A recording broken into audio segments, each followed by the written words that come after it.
Hey, welcome to A Foreigner in the Philippines. Well, I'm on my own, home alone, and Beth is off attending to the next project.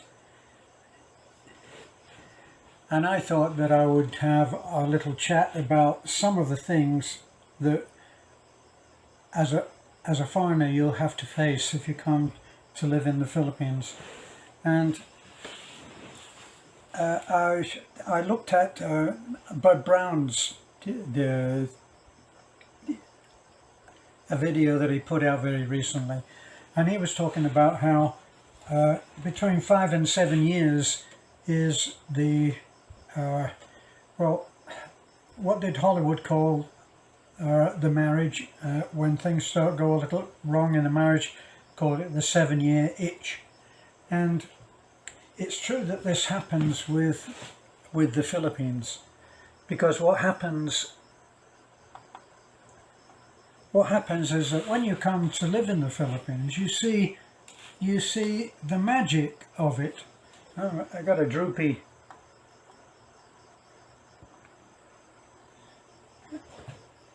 camera holder. There it goes again. Look at that. So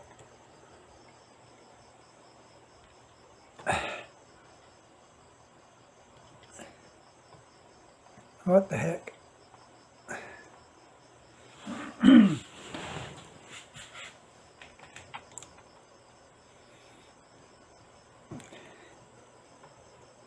Well, it doesn't want to behave. God damn it.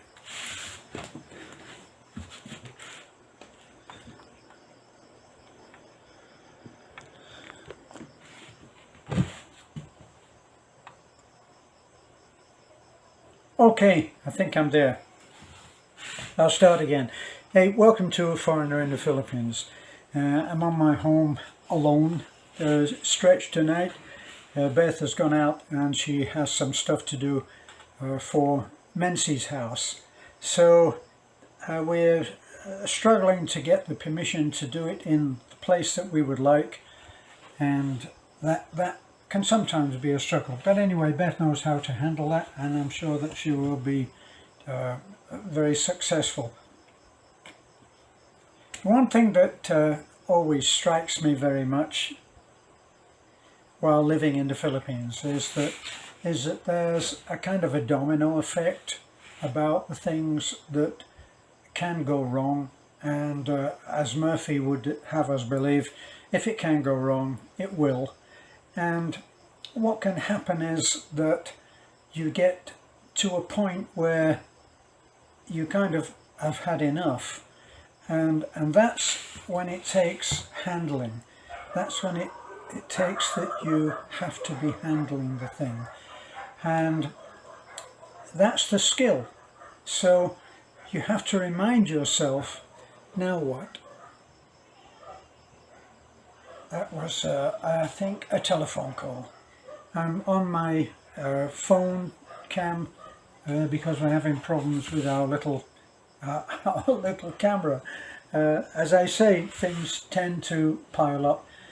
And in the last few weeks, we've had, if you care to focus on the negative, then you will know that we've had some tough challenges. We lost our little LJ, who is a sister, not so little, she was 14 years old, and such a lovely child. She was the eldest in the family of Lovely. So Lovely lost her eldest sister, and the problem with that is that nowadays there's no closure, because if the family of the deceased, of whoever they are given a choice of paying, especially we're talking about the poor people now, if they're given a choice of paying what would be for them a hefty hospital bill, or having it recorded as a COVID death, then they're obviously going to take it as being COVID. And and think themselves lucky that they haven't got that huge bill. Well, once that happens, then the deceased is placed in a coffin as quickly as possible by people that are dressed in spacesuits, and the body goes in that coffin, and the body goes into the ground that day, and there's no closure. So whereas all of the traditional ways of handling a death in the family are for closure, there's none of that. That's all gone. So instead of being able to view your loved one in the coffin, which I know that that's a tough thing, especially for kids, but it's necessary for closure, so that you know that the person has gone, so that you can see that what you're looking at is not your loved one anymore. It's just an empty shell. So Lovely has a hard time with that, and indeed so do I. So we've had that. We had the fire. We've had various challenges that we've had to come up, and then on top of it all, we've got our yearly inspection with the DSWD, because we are a registered, legal registered charity, and so we are now having to get ready for that. And as anybody will know, we've got some readying to do, I can tell you. So these things can all come at once. Now, those are all special to us, but for other people, they may, for a foreigner who has been here for a while, first of all, let me tell you that the Philippines isn't for everybody. You can come to the Philippines, and you can come on a vacation, and you can see a Philippines that bears no at all attachment to the real thing. It doesn't have any reality to it, because what you're probably looking at is the most pristine beaches, which are kept pristine by people who make a profit from running, say, a resort. So you see people who are serving your every need, and this is not the Philippines. So the Philippines that we live in, the Philippines that I live in, is closer to reality, especially that part of reality which is not so palatable, because we're seeing people who are having a real tough time. So you have that. If you come and you have a vacation, and you'll leave and you'll think it's the most wonderful place on earth, and it is paradise, but it's not always like that. So you would leave with a false impression. Now, if you subsequently come to live here, then there are going to be things which will never change.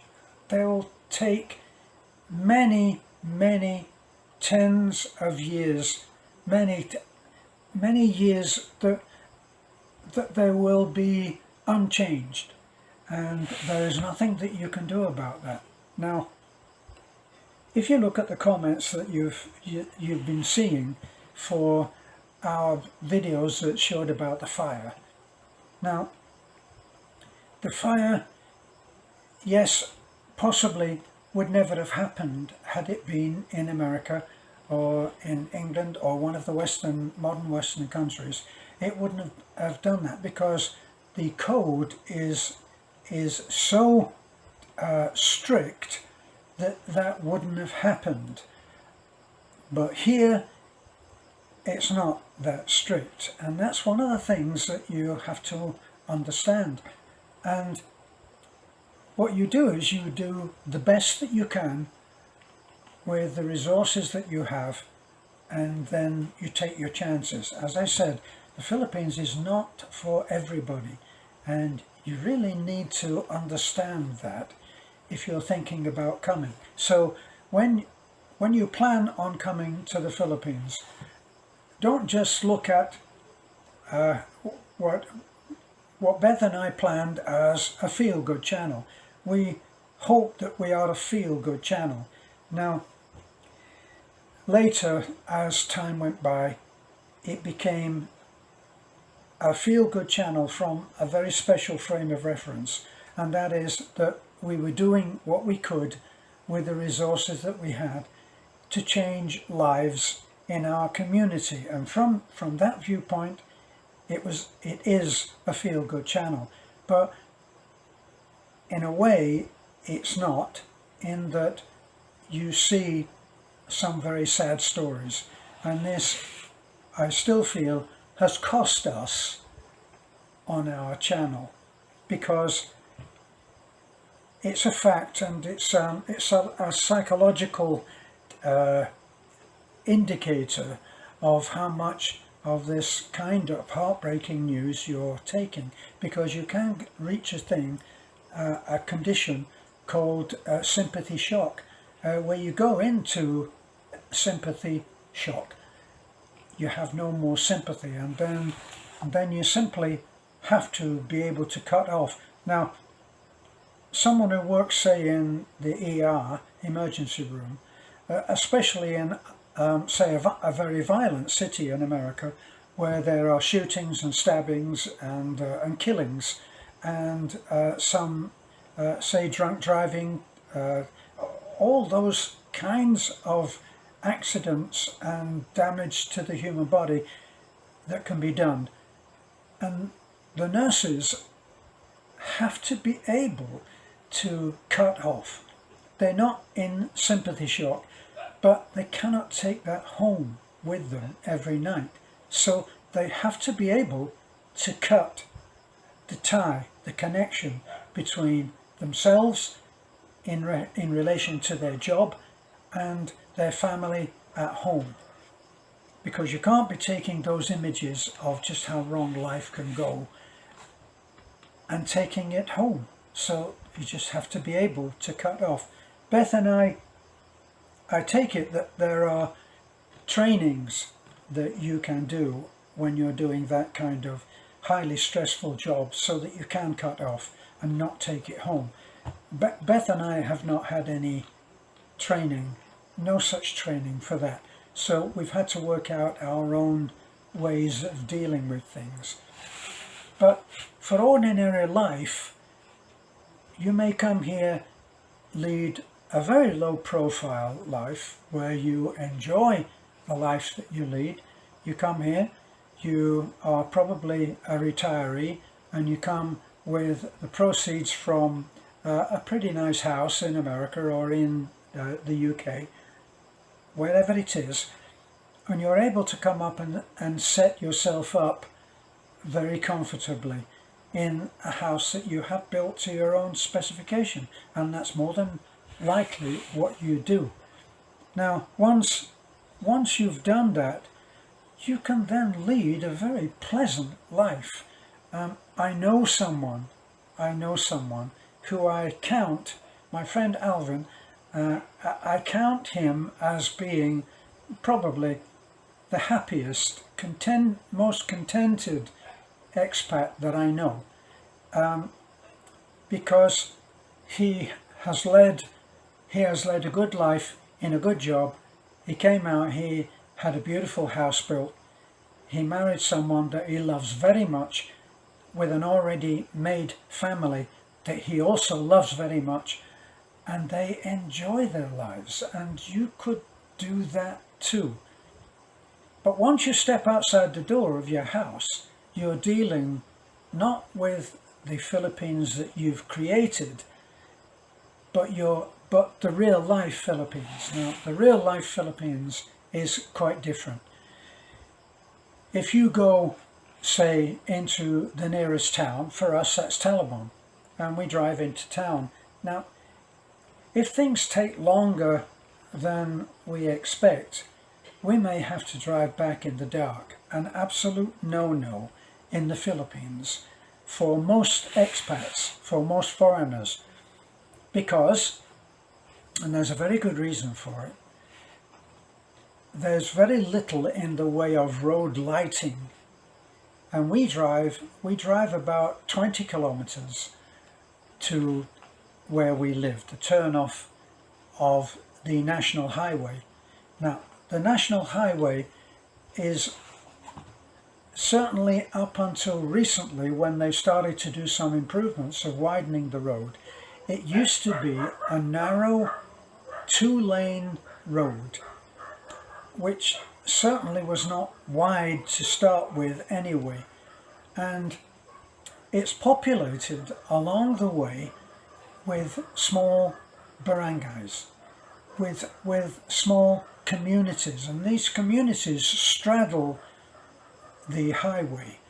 And this is where what I think of as you've got the long haul travellers, and then you've got the short haul travellers. And the short haul travellers are the ones that live straddled either side of the highway.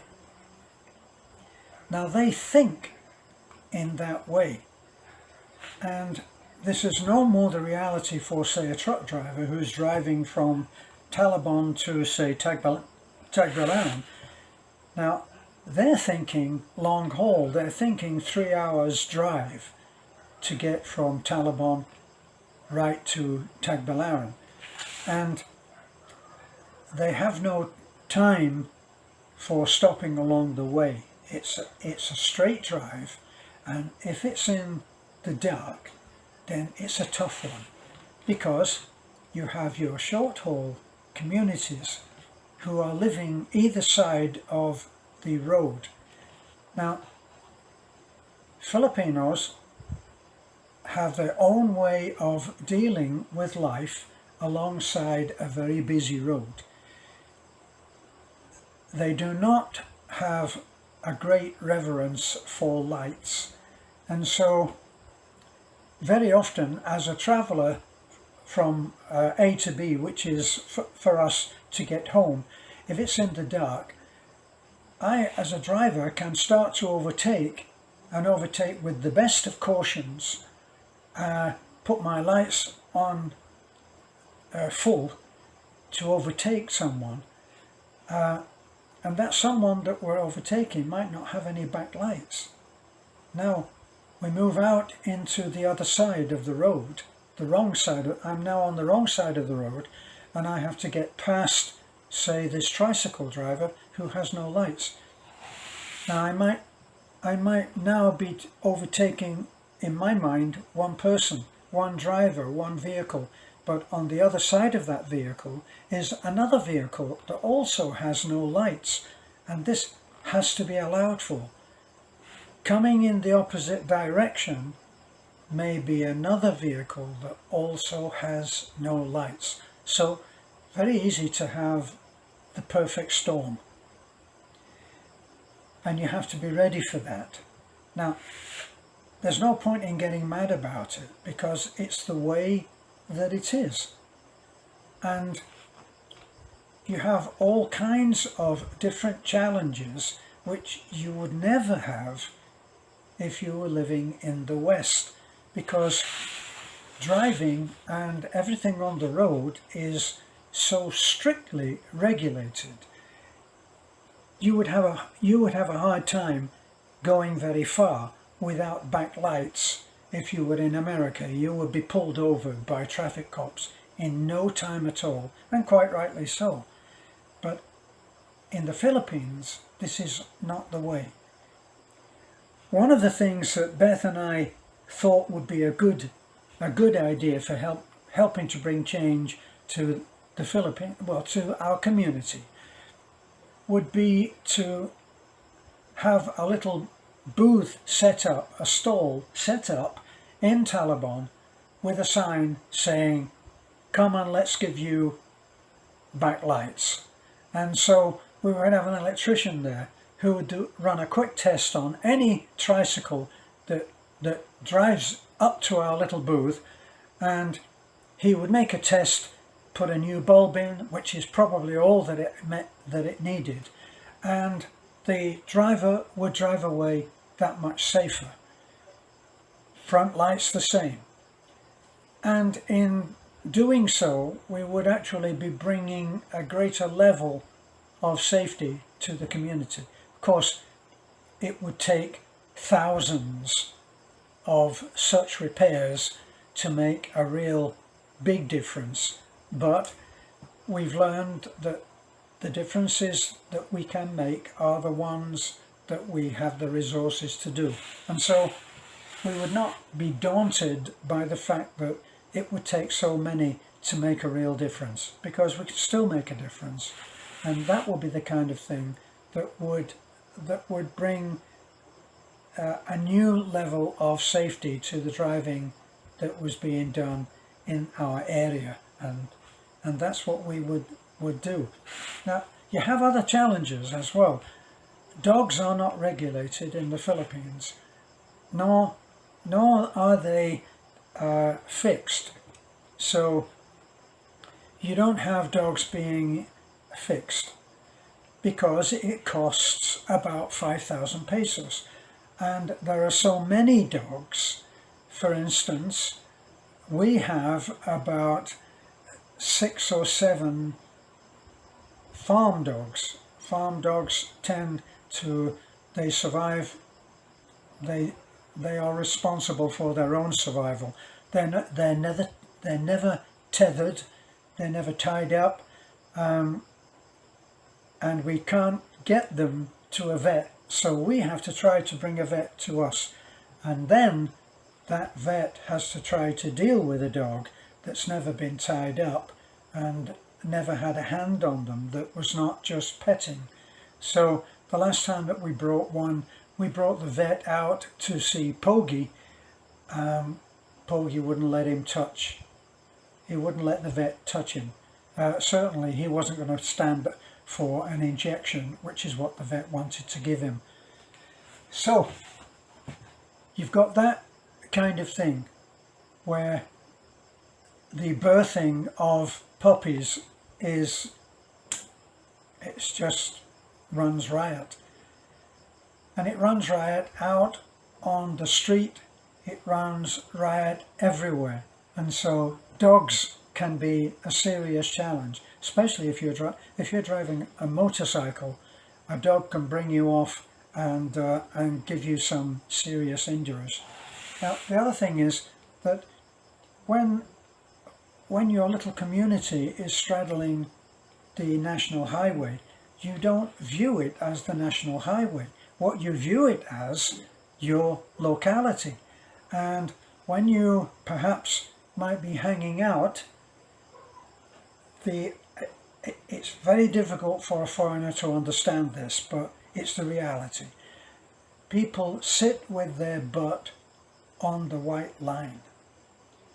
The white line is on the edge of the road, and people sit in the dark with their butt on that white line. People walk along the road with no lights and in dark clothing.